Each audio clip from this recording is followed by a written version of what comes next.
Fala, rapaziada! Bora falar de Champions. Teve o sorteio hoje dos playoffs lá na Suíça.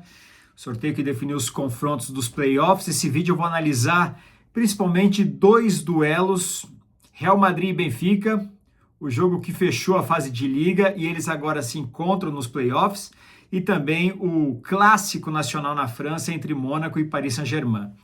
Será que o raio cai duas vezes no mesmo lugar? Cara, difícil essa missão para o Benfica. O jogo que valeu a classificação para os playoffs, o Benfica deu a vida em campo, deixou tudo e mais um pouco. Sabia que precisava para conseguir a classificação, mas era um jogo só. Dois jogos, aí é mais difícil. O Benfica não faz uma boa temporada, mesmo com o José Mourinho, não é nem líder do Campeonato Português, terceiro lugar do Campeonato Português. Nessa Champions, o Benfica venceu só o Napoli e o Ajax. Vamos lembrar que perdeu para o Karabag, perdeu para o Chelsea, perdeu para o Bayer Leverkusen, perdeu para a Juventus, perdeu para o Newcastle. O Benfica se recuperou mais na parte final da fase de liga. Encarar o Real Madrid valendo vaga para as oitavas na Champions é muito difícil. O Real Madrid nunca ficou de fora das oitavas de final, desde que a Liga dos Campeões passou a se chamar Liga dos Campeões em 1992.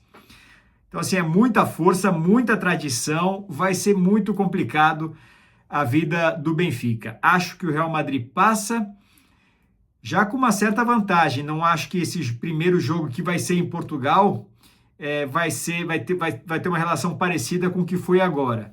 Acho que será outro Real Madrid, muito mais pressionado, não pode jamais, em hipótese alguma, cogitar ficar de fora das oitavas de final da Liga dos Campeões. Seria catastrófico, trágico, porque, como eu disse, desde 92, quando a Liga dos Campeões se tornou Liga dos Campeões, o Real Madrid não fica de fora de umas oitavas de final. Se eu não me engano, a última vez foi na temporada 89 e 90, mas era um outro formato, era uma outra situação, então faz bastante tempo e é quase inimaginável, né?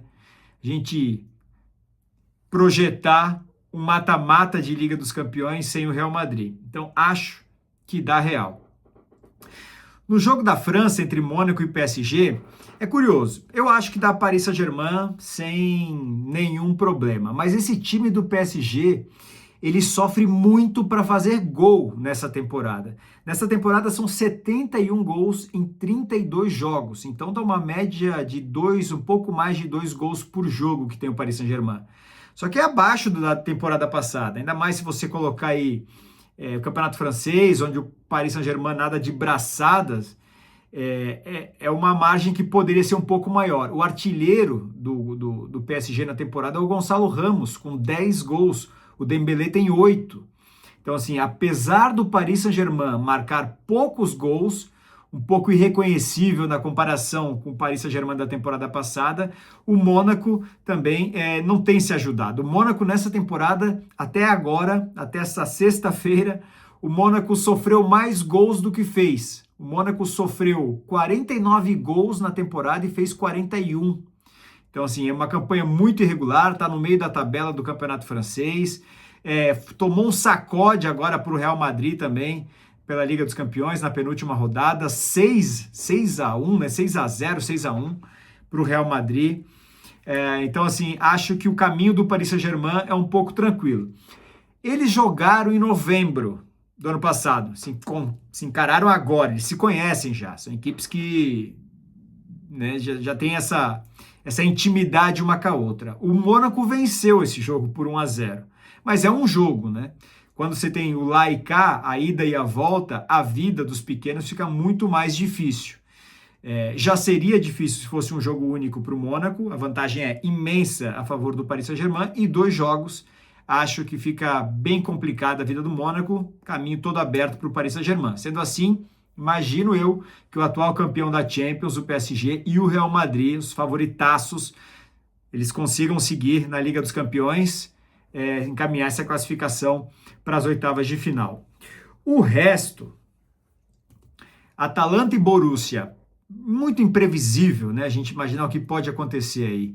O Atalanta é o 7º no campeonato italiano, o Borussia é o 2º no campeonato alemão. O Borussia já foi campeão, tem uma tradição um pouco maior, mas o Atalanta dos últimos anos tem sido um pouco chato. É verdade que teve troca de treinador, o Gasperini foi para Roma, mas ainda assim é uma identidade que essa Atalanta criou que pode incomodar o Borussia em algum momento. Acho um confronto muito aberto entre Atalanta e Borussia. Mas se for para apostar em um dos dois, eu apostaria na Atalanta. Olympiacos e Bayer Leverkusen, outro jogo completamente aberto, talvez um pequeno favorecimento por Bayer Leverkusen, está mais acostumado a jogar esse tipo de campeonato, suportar grandes pressões, e o Olympiacos, um adversário um pouco mais baixo, nível um pouco mais baixo dos demais, então acredito que o Bayer Leverkusen possa passar, mas também é um duelo totalmente aberto.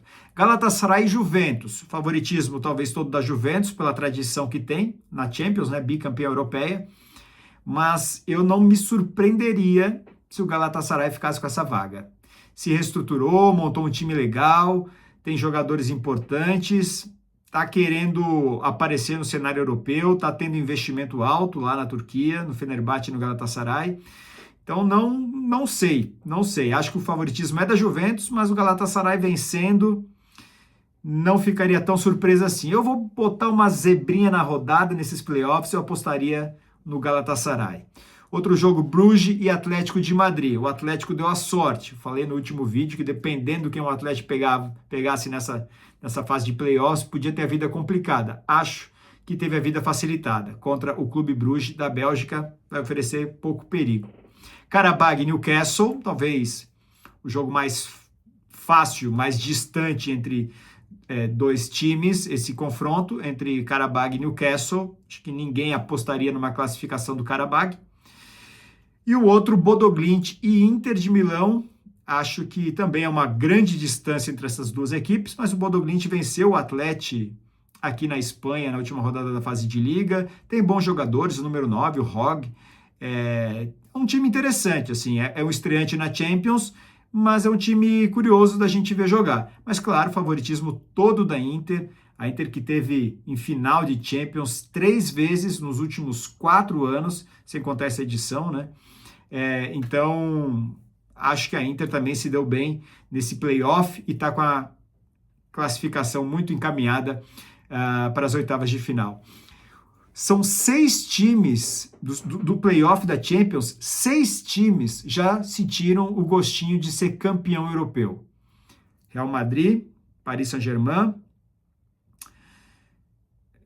Inter de Milão, Juventus, Benfica e Borussia Dortmund. Somando os 6, são 24 títulos de Champions, 15 só do Real Madrid, mas são 24 títulos de Champions. Isso mostra como esse novo formato de Champions está fazendo com que os gigantes já não tenham mais um lugar tão cativo assim, né? O Sporting, por exemplo, terminou no top 8, tirou a vaga de um dos grandes. Então, tem muito jogo bom para acontecer nesses playoffs. E esse raio-x, esse recorte, fala exatamente sobre isso, do nível alto que a Champions se colocou em todas as fases, desde a fase de liga, passando pelos playoffs também, com bons duelos, e aí no mata-mata a gente sabe que o bicho pega. É isso aí, galera. Vídeo rápido aqui para analisar esses dois confrontos e um panorama geral do que a gente vai ter pela frente. A partir de 17 e 18 de fevereiro, os jogos de ida dos playoffs. Na semana seguinte acontecem os duelos da volta e aí a gente vai ter um outro sorteio pegando esses 8 times que vão se classificar dos playoffs com os 8 times que já estão lá, que foram os top 8 da Champions. Esses são os cabeças de chave e a gente vai ter um outro sorteio para ver quem pega quem já no final de fevereiro e aí a partir de março o pau pega.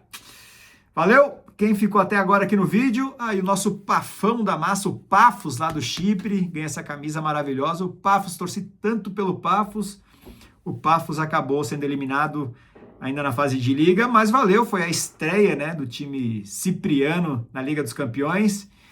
Fico essa camisa maravilhosa aqui de legado para mim. Valeu! Comenta aqui embaixo, dá o like, compartilha o que você achou do sorteio. Você concorda com alguma coisa ou discorda? Valeu, é nóis!